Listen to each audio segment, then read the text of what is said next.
तो ये अध्याय में 3 प्रकार के गुणों का वर्णन है। सत्वं सुखी संजयति, रजः कर्मणि भारत, ज्ञानमावृत उत्तमः, प्रमादे संजयत्युत। ये तीनों प्रकार के गुण भगवान ने अलग अलग बताया। सत्वं सुखी संजयति, ये तीनों प्रकार के गुण हमें अलग अलग प्रकार का फल देते हैं। शरीर में अगर सत्वगुण है तो आनंद की विशेष प्राप्ति होती है, ऐसा लगता है कि अंदर से आनंद की अनुभूति होती है। और रजा कर्मणि भारत, अगर शरीर के अंदर रजोगुण बढ़ा हुआ है तो किसी की भी बात में आकर के व्यक्ति अपने स्वार्थ के लिए कोई भी कार्य करना शुरू कर देता है। किसी ने कहा कि ऐसा करो तो वो वैसा करने लगता है। और तीसरा होता है तमोगुण। तमोगुण जो होता है वो व्यक्ति के ज्ञान को ढक लेता है और ढक करके उसको व्यक्ति को केवल अपना स्वार्थ दिखाई देता है कि मेरा स्वार्थ किसमें हो। उसको ये भी पता नहीं रहता कि मैं जो कुछ भी कर्म कर रहा हूं वो परमात्मा देख रहा है। और इसलिए जो सतोगुणी व्यक्ति होता है वो आनंद में रहता है, सुख में रहता है, वो किसी की बात से विचलित नहीं होता। उसको ऐसा नहीं लगता कि मैं एक लोटा के ऊपर दूसरा लोटा रख करके जल चढ़ाऊंगा तब भगवान प्रसन्न होंगे। उसको ये नहीं लगता कि मैं ऐसा नहीं ऐसा कर्म करूंगा तब भगवान प्रसन्न होंगे। सतोगुणी व्यक्ति मान लेता है परमात्मा मेरे हैं, मैं परमात्मा का हूं। और परमात्मा के साथ में जब अपनापन का नाता होता है तो परमात्मा का स्वभाव ही उसको पता रहता है कि प्रभु चित रहत न चूक किएगी, कि मेरे परमात्मा का जिनकी मैं भक्ति करता हूं उनका ये स्वभाव है कि मनुष्य की गलती की तरफ नहीं देखते। वो ये देखते हैं कि इसके अंदर अच्छाई कितनी। इतने ठंडी में उठ करके ये मेरे लिए भाग रहा है, परमात्मा ये देखते उसने क्या लेकर के आया, क्या मेरे को अर्पण कर रहा है, ये परमात्मा नहीं देखते। और इसलिए सतोगुणी व्यक्ति जो कुछ भी करता है उतने में संतुष्ट हो जाता है, अपने स्वार्थ के लिए किसी की बात से विचलित नहीं होता। पर रजोगुणी जो व्यक्ति होता है उसको ऐसा लगता है कि मेरे को इदमत मया लब्धम, इतना मेरे पास आ गया, इतना और कैसे आएगा। इसी चिंता में वो इधर उधर भागते रहता है।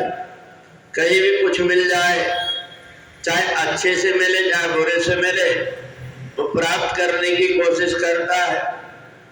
पहले व्यक्ति परमात्मा का भजन करके अपने जीवन को सार्थक मानता था, परंतु बाद में धीरे धीरे जब वो लोभ उसको आ जाता है, उसका ज्ञान ढक जाता है, तो उसी परमात्मा के माध्यम से अपना स्वार्थ सिद्ध करने लगता है। अपने आप को वो व्यक्ति परमात्मा से जोड़ करके नहीं, धन से जोड़ करके देखने लगता है।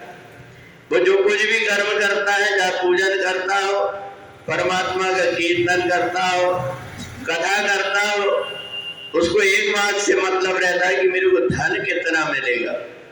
तो इसलिए यदमद्य मया लब्धम इमं प्राप्त से मनोरथम, ये वृत्ति होती रजोगुणी व्यक्ति की। और तमोगुणी जो आधा व्यक्ति होता है उसका ज्ञान ढक जाता है। उसको ये भी पता नहीं रहता कि मैंने ये मनुष्य शरीर प्राप्त किया हूं तो किस लिए प्राप्त किया हूं।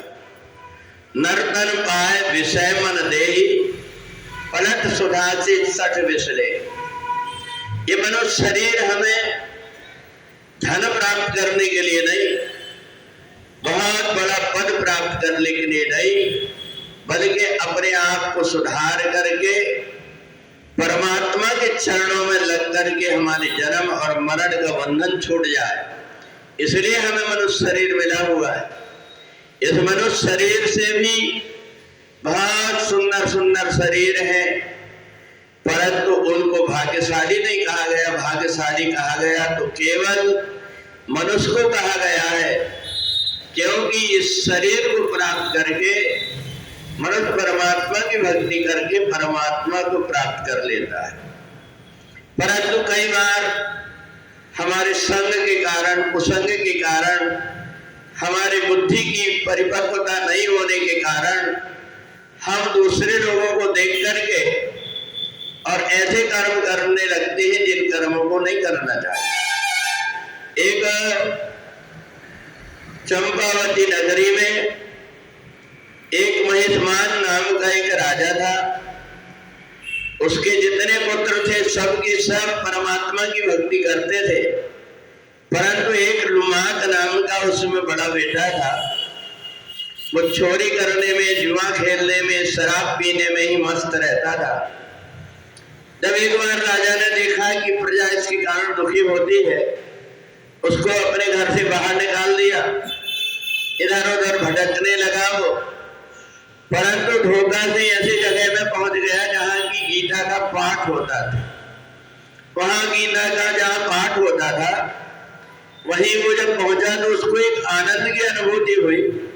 उसको पता नहीं लगा कि आखिर के इस स्थान के प्रभाव से मेरे अंदर इतना आनंद क्यों आ रहा। रात्रि में जब वो वहां रुका, उसके पास पहनने के, ओढ़ने के, ठिकाने के कपड़े नहीं थे। तो रात्रि में जब रुका तो रात्रि में उसको नींद नहीं आई। वो उसी आनंद में मग्न रहा, क्योंकि वहां पर गीता का पाठ होता था। जब आनंद में मग्न होते होते ठंडी के कारण उसका शरीर जकड़ गया तो उसको मूर्छा जैसी आ गई।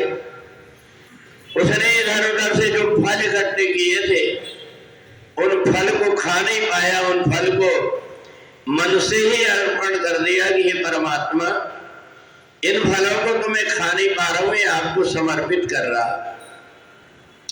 धोखा से उस दिन पूर्व मास के कृष्ण पक्ष की सफला एकादशी थी।